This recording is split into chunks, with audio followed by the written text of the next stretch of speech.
महाराजा बिजली पासी की जन्म जयंती के अवसर पर हमारे साथ बातचीत करने के लिए समाजवादी पार्टी के मोहनलालगंज से सांसद आर के चौधरी जी मौजूद हैं। सर, आज समाजवादी पार्टी पूरे उत्तर प्रदेश में महाराजा बिजली पासी की जन्म जयंती मना रही है। आपने भी कार्यक्रम में शिरकत किया। किस तरह से कार्यक्रम का आयोजन किया जा रहा है पूरे प्रदेश भर में? देखिए, खाली पासी नहीं बल्कि पासी तरह दलितों में तमाम जातियाँ हैं, पिछड़ों में तमाम जातियाँ हैं। तो चाहे पिछड़ी जातियाँ हों चाहे दलित जातियाँ हों, आज के 1000 साल पहले इनका राजपाट था। अच्छा खाते थे, अच्छा पहनते थे, धन दौलत था, मकान दुकान था। उसी में से महाराजा बिजली पासी भी राजा थे। और लखनऊ के सराउंडिंग में चाहे फैजाबाद ज़िला हो, चाहे इलाहाबाद ज़िला हो, जहाँ पासी बड़े पैमाने पर आज रहते हैं, ऐसे सैकड़ों किले हैं टूटे फूटे हालत में। लखनऊ में तो खाली एक ही विधानसभा क्षेत्र जो सरोजिनी नगर, वहाँ 12 किले हैं अब भी। तो कभी राजपाट था, ये दिखाई पड़ता है। लेकिन जब से इस देश में आरएसएस के पूर्वज आए, तब से उन्होंने राजपाट छीना, मारा पीटा और हमें मजदूर बना दिया, गरीब बना दिया। समाज फिर से जागृत हो रहा है। बाबा साहब डॉक्टर अम्बेडकर नाते, माननीय कांताराम जी के नाते, माननीय अखिलेश यादव के नाते उठ खड़ा हो रहा है। और हमें लगता है आने वाले 2-3 साल के अंदर, 5 साल के अंदर इतना खड़ा हो जाए समाज, जो समाज पिछाड़ा गया है, दबाया गया है, वो लामबंद हो रहा है और अपने खोए हुए अधिकार को, अपने खोए हुए किले को ले लेगा। आज प्रधानमंत्री लखनऊ पहुंच रहे हैं, प्रेरणा स्थल को सौगात देने जा रहे हैं। कह रहे हैं बीजेपी कह रही डबल इंजन की सरकार यूपी में एक हब दे रही पर्यटन स्थल का। क्या लग रहा है ऐसा कुछ परिवर्तन हो रहा है? पर्यटन उनके बुजुर्गों ने जो किया वही चल रहे हैं।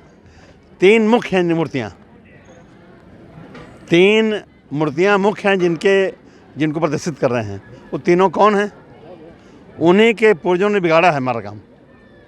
हम लगे हैं वो भी आगे बढ़ें, लेकिन जिन्हें दबाया गया है, जिन्हें पिछाड़ा गया है, वो भी आगे बढ़ के बराबरी और इंसानी ज़िंदगी जीने का मौका पा सकें।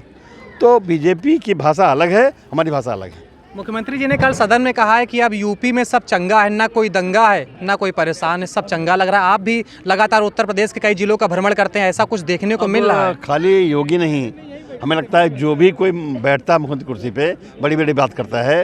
लेकिन योगी के राज में, बीजेपी के राज में निश्चित तौर पर दलित शोषित समाज और ख़ास तौर से मुस्लिम है, बहुत दुखी है और पीड़ित है। घटनाएँ बढ़ी हैं, चोरी है, डकैती है, व्यभिचार है, भ्रष्टाचार है। और जो रैली भी आज कर रहे हैं वो करप्शन के पैसे से ही कर रहे हैं। निश्चित तौर पे समाज जागरूक हो रहा है और हमें लगता है कि मुझे अपील करनी चाहिए कि समाज, अगर बीजेपी सरकार पैसा भी देती है तो पैसा ले ले, लेकिन बाबा साहब डॉक्टर अम्बेडकर के सपनों को पूरा करने के लिए उसे होशियारी के साथ रहना चाहिए। सर, आपने कहा करप्शन के पैसों से आज रैली हो रही, थोड़ा सा इसको समझाएंगे? समझ जाएंगे, जितना मैंने बोल दिया उतना काफ़ी है। इसके अलावा जो है बीजेपी में कल ब्राह्मण विधायकों की एक बैठक, पिछला सत्र हुआ था तो ठाकुर विधायकों ने एक बैठक की थी, इस बार के सत्र में ब्राह्मण विधायकों ने बैठक की। क्या लग रहा है जो ब्राह्मण हैं वो बीजेपी से खिसक रहे हैं या बात कुछ और है? अब देखिए, खिसकें न खिसकें मैं उनके बारे में कमेंट नहीं करूँगा, लेकिन ब्राह्मण समाज की रैली, ठाकुर समाज की रैली खाली इसलिए होती है कि उन्हें भी मंत्री बनने का मौका मिल जाए। ये उनकी बात है, बीजेपी की बात है, हम उनसे चिंतित नहीं हैं। हमारा जो समाज है गोलबंद हो जाए, पीडीए बनने चले, वही काफ़ी है। इसलिए मैंने आज भी कहा कि पहले माननीय कांताराम जी के साथ में काम करता था, उन्होंने बनाया था बहुजन समाज पार्टी। हम लोग नारा लगाते थे, जो बहुजन की बात करेगा वो दिल्ली से राज करेगा। इकट्ठा होते होते राजपाट आ भी गया। अब अगर कांताराम जी नहीं हैं, बहुजन नहीं है, तो वही बहुजन आज पीडीए है। तो नारा बदल गया है, नारा लग रहा है जो पीडीए की बात करेगा वो दिल्ली से राज करेगा। सर, एक आखिरी सवाल है। अभी दिल्ली हाई कोर्ट ने उन्नाव के चर्चित रेप कांड के आरोपी की सज़ा निलंबित कर दी, जिसके बाद जो पीड़िता है उसने इंडिया गेट पर धरना प्रदर्शन किया, पुलिस ने उससे बर्बरता से वहां हटाया।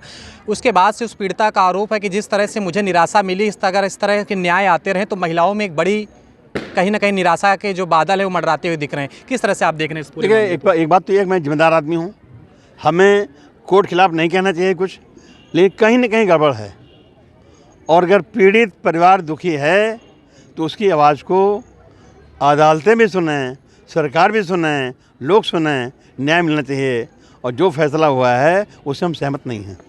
पर्यावरण पर अभी आपने एक कमेंट किया था जिसके बाद आपको लोगों ने बड़ा ट्रोल किया, उसे किस तरह से देख रहे हैं? जो ट्रोलिंग आपकी हुई, लोगों ने कहा कि आपने बताया जो शव जलाए जाते हैं उनमें कहीं ना कहीं भी पर्यावरण दूषित होता है, तो लोगों ने आप पर काफ़ी ट्रोलिंग मैंने देखी, काफ़ी बड़े पैमाने पर ट्रोल किया। आप अभी भी उस स्टेटमेंट पर कायम है, कुछ बदलाव चाह रहे हैं? देखिए क्या होगा, लेकिन पूरी दुनिया में जो चीज़ जलाई जाती है, मैं दोबारा नहीं बोलूँगा, पूरी दुनिया में दो चीज़ जलाई जाती है, जलने से दो ही गैस निकलती है, ऑक्सीजन खपत होती है, कार्बन डाइऑक्साइड कार्बन मोनोऑक्साइड निकलती है, वो हमारे लिए हानिकारक है। बहुत धन्यवाद हमारे साथ बातचीत करने के लिए। समाजवादी पार्टी के मोहल्ला के सांसद आर के चौधरी थे, जिन्हें आप सीधे तौर पर सुन रहे थे। भारत समाचार से अभिषेक कुमार यादव।